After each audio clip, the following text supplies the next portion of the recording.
बरं चाललंय. इकडे कुठे चालला होता? अहो बहीण, आपल्या बंटीचं इंग्रजी शाळेत ऍडमिशन घ्यायला जातोय. आज शेवटची मुदत सांगताय ना. इंग्रजी शाळेत? अरे भाऊ, आज आपल्या बंटीचं नाव इंग्रजी शाळेत का बरं नाव टाकतोय? अरे गंगू, इंग्रजी शाळेचे मुले कसे जगपास दिसतात. बूट, मोजे, शाळेचा ड्रेस, त्यांना घरापर्यंत गाडी घ्यायला येते.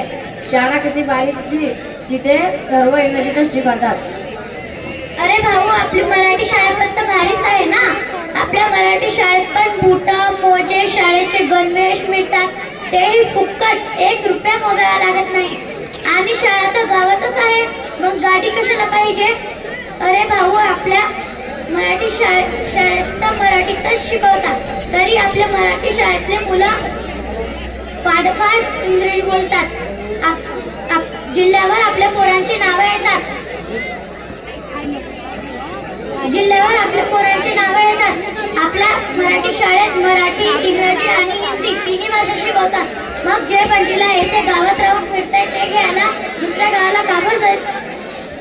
अरे गंगू, तू तर बरोबर बोलते. आता मी सुद्धा बंटीचं नाव मराठी शाळेतच टाका. मंडळी, आपण सुद्धा आपल्या मुलांचं नाव मराठी शाळेतच टाका. मराठी शाळेतच टाका. मराठी शाळेतच टाका.